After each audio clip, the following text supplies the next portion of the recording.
बिस्मिल्लाहिर्रहमानिर्रहीम। आज का देर आमद एक अफसोसनाक वाक़े के साथ, जो कि बोलान जाफर एक्सप्रेस में दहशतगर्दों का जो हमला हुआ है, आप अपने टीवी स्क्रीन पे सुन रहे होंगे। आज सुबह 9 बजे ये जो जाफर एक्सप्रेस थी वो जो 9 बोगियों पर मुश्तमिल है, 400 मुसाफिर उस पर सवार हैं। 9 बजे वो कोयटा से रवाना हुई थी। उसके बाद जो हुआ वो आप मुसलसल अभी टीवी स्क्रीन पे भी सुन रहे होंगे, सोशल मीडिया पे भी सुन रहे होंगे। सिक्योरिटी फोर्सेस जो हैं, चूँकि इलाका बड़ा एक गंभीर और ख़तरनाक किस्म का इलाका है, जहाँ पे बज़ाहिर कुछ ज़मीनी रास्ता उसको जाने के लिए है नहीं, तो हेलीकॉप्टर इस्तेमाल किए जा रहे हैं। सिक्योरिटी फोर्सेस जो है वहाँ तक पहुँचने की कोशिश भी कर रही हैं, और एक एक्स्ट्रा ट्रेन के हवाले से भी कहा जा रहा है, अमदादी ट्रेन जो है वो वहाँ भेजी गई है। आखिरी खबरें आने तक जो एम्बुलेंसेस भेजी गई थी वहाँ पे कोई ज़ख्मी जो है इस अंदाज वापस नहीं आया।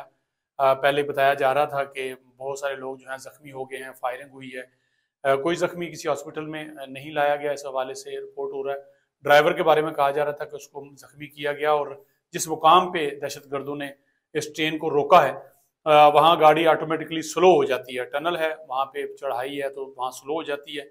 और ये एक अपनी तारीख की नौयत का पाकिस्तान के अंदर एक मुख्तलिफ वाक़या है कि जिसमें दहशतगर्दों ने ट्रेन को रोका है और तमाम मुसाफिर को यरगमाल बनाया है। आखिरी खबरें आने तक मुसाफिरों को छोड़ दिया गया है, और उसमें जो सवार सिक्योरिटी फोर्सेस के पाक फौज के जो नौजवान थे, जो कि छुट्टी करके अपने घरों को जाते हैं, जो उनकी छुट्टी होती है रूटीन में अपनी ड्यूटी से, उनको उतारा गया है और कहा यह जा रहा है कि उनको साथ लेके जाया गया है।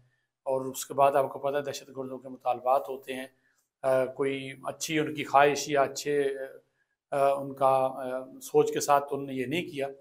मुसलसल बलूचिस्तान के अंदर कशीदगी जो है वो मौजूद है, और दहशतगर्दों की तरफ से आम लोगों को, मासूम लोगों को निशाना बनाया जाता है। आज भी सुबह 9 बजे सवार होने वाली चलने वाली जाफर एक्सप्रेस, जिसको थोड़ी देर पहले खबरें आने से पहले बताया गया कि जो 350-400 मुसाफिर थे उनको छोड़ दिया गया है। वो सिक्योरिटी फोर्सेस के जो लोग हैं उनको शिनाख्त करके साथ ले जाया गया। कुछ वीडियोस भी वायरल हो रही हैं।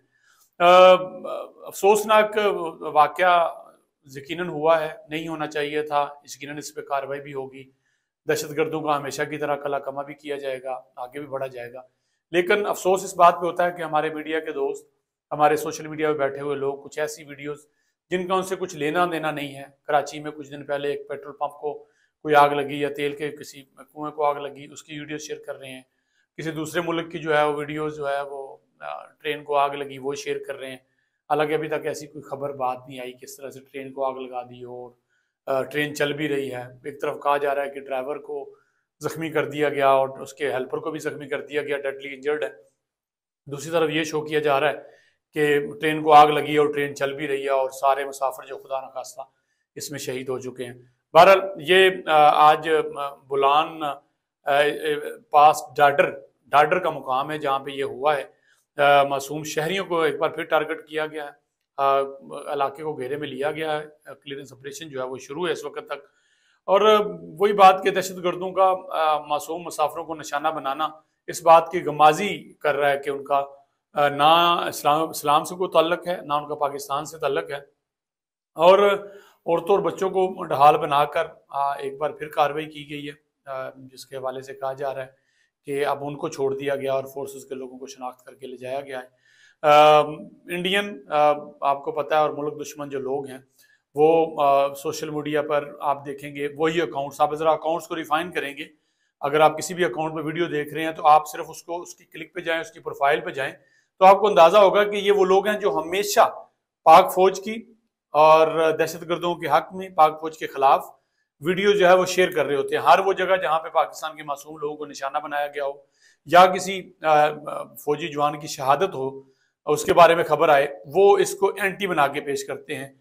आप उनको मुतहर्रिक देखेंगे उन अकाउंट्स को, और फिर उसके आगे शेयर करने वाले भी उसी अंदाज में वही लोग शेयर कर रहे होते हैं जो आप माजी में उनकी पुरानी पोस्ट पे जाएं, उनका तजिया करेंगे तो आपको नजर आएगा कि यही वो लोग हैं जो इसको पोस्ट करते हैं, और उसको आगे शेयर करने वाले भी जो है वो वही लोग हैं। AI आर्टिफिशियल इंटेलिजेंस से वीडियोस तैयार की गई हैं, पुरानी तस्वीर, फेक व्हाट्सएप पैगामात और पोस्टर के जरिए एक सनसनी पैदा करने की कोशिश की, हैजान पैदा करने की कोशिश की गई। नो डाउट ये सानेहा या वाकया जो है ये छोटा वाकया नहीं है, ये बहुत बड़ा वाकया है पाकिस्तान के लिए। पाकिस्तान जिसको इस वक्त सिक्योरिटी थ्रेट्स हैं, सिक्योरिटी मुश्किलात हैं, दहशतगर्दी का सामना है, पाकिस्तान के अंदर कुछ भी मुमकिन है, लेकिन सिक्योरिटी फोर्सेस जिस अंदाज में अपनी जानें हाथों पे लेके लड़ रही हैं, इन तखरीबकार किस्म के दुश्मनों से मुकाबला कर रही हैं, ये भी आज के इस दौर में बड़ी बात है। क्योंकि दुश्मन में हमेशा कहता हूँ अगर दो बदो हो, आमने सामने हो, तो आपको अंदाजा होता है कि उसकी स्ट्रेंथ क्या है, उसकी वैल्यू क्या है, उसके पास हथियार कितने हैं, लोग कितने हैं, तो उसका मुकाबला करने में अपनी हिकमत अमली तय की जा सकती है। लेकिन ये जो छुपा दुश्मन है, तकरीबकार दुश्मन है, जिसका काम है जैसे कि आज मासूम लोगों को ढाल बनाया गया, निशाना बनाने की कोशिश की गई, और दूसरी तरफ से उनका मुकाबला करना बहुत मुश्किल काम है। ये यकीनन हमारी पाक अफवाज और एजेंसीज का हिम्मत है, वो आगे बढ़ रही है। और हमें इस वक्त हमारी सपोर्ट की जरूरत है। अवामी सपोर्ट के बगैर कोई भी ऑपरेशन कामयाब नहीं होता। और पाकिस्तान की आवाम को यह समझना चाहिए कि हमारे दुश्मनों ने, हमारे मुल्क दुश्मनों ने, हमारे जो अंदरूनी मुल्क दुश्मन बैठे हैं या बैरून मुल्क जो बैठे हैं, वो नहीं चाहते कि पाकिस्तान स्टेबल हो, हमारे बच्चे खुशहाल हों, ये मुल्क तरक्की की तरफ बढ़े। जो ही पाकिस्तान के अंदर कोई बात होती है तरक्की की, बेहतरी की, तो इस तरह के मामला शुरू हो जाते हैं। और आपको पता है कि जैसा कि अफगान नेशनल्स के हवाले से भी तारीख दे रखी है और बताया जा रहा है कि 31 तारीख को जो है उनका आखिरी दिन होगा, जो यहाँ पे गैर कानूनी अफगान आबाद हैं उनको जाना होगा। तो ये भी इस सिलसिले की कहीं ना कहीं कड़ी जुड़ती है। आप जब चीज़ें देखते हैं तो आपको नजर आता है कि जब इस किस्म का कोई ऐलान होता है तो ये चीज़ें शुरू हो जाती हैं।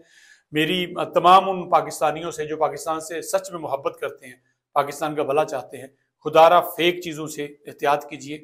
अपने घर में नो डाउट ये वाक़यात नहीं होने चाहिए, लेकिन ये दूसरे ममालिक, तरक्की याफ्ता ममालिक में भी ये चीज़ें हो जाती हैं। लेकिन वहाँ के ममालिक फिर ऐसा नहीं करते कि अपने पाकिस्तान के हवाले से, अपनी फोर्सेस के हवाले से किसी डाउट का, किसी हवाले से कोई बयानात दें, कोई शिकार हो। ये सिर्फ पाकिस्तान में है। अफसोसनाक था, आज भी जो है वो AI वीडियोज़ के ज़रिए किया गया। और फिर देखें जब यूं ही हुआ तो हिंदुस्तानी मीडिया देखें, वो आपकी बातें, आपकी ट्वीट्स, आपके फेसबुक के पेजेस जो हैं वो शेयर कर रहा है कि पाकिस्तानी लोग ये कर रहे हैं, पाकिस्तान के लोग ये कर रहे हैं। हालांकि पाकिस्तान की जो फोर्सेस हैं, जो ही पता चला उसी वक्त से हरकत में आ गई थी। दूर दराज एक एरिया है जहाँ से टनल में से वो गुजर रहे थे, जहाँ पे ज़मीनी रास्ता उस तरह से नहीं है कि आप गाड़ी लेके पहुँचें, वहाँ पे फोर्सेस पहुँच रही हैं। यकीनन हम दुआगो हैं जिन सिक्योरिटी के सिक्योरिटी फोर्सेस के अफराद के हवाले से कहा गया है कि जिनको दहशतगर्दों ने यरगमाल बनाया है, अल्लाह करे इस रमज़ान के महीने के सदक़े बखैर आफियत अपने घरों में वापस आएँ। लेकिन एक मौजूद है, दहशतगर्दी का सिलसिला मौजूद है, एक अनारगी मौजूद है, एक गिरोह मौजूद है जो पाकिस्तान के अंदर चाहता है कि अनारगी रहे, यहाँ पे सुकून ना आए। और उन लोगों के लिए भी पैगाम है जो कह रहे थे कि खातून साहबा को जो है वो अमन का नोबल इनाम मिलने जा रहा है। तो ज़रा सुन लीजिए कि वो किसी NGO ने बात की है उस पर, उसकी कोई प्रपोजल नहीं आई। तो अभी तक ये जितना अफसाने हुआ और माजी में जो होते आए हैं उस पर ज़रा उनका मौक़िफ़ जान लीजिए, खुदारा होश के नाखन लीजिए। पाकिस्तान है तो हम हैं। हम क्यों हैं कि हम मजबूत हैं, इत्तेफाक रखेंगे, मोहब्बत रखेंगे और अपनी फोर्सेस को, अपनी हिफाजत करने वालों को मजबूत बनाएंगे, ना कि झूठे प्रोपेगेंडे के जरिए, झूठी बातों के जरिए उनको कमज़ोर बनाने की कोशिश करेंगे। पाकिस्तान जिंदाबाद, पाक फौज जिंदाबाद। आज के लिए इतना ही, इजाज़त दीजिएगा। अल्लाह हाफिज़।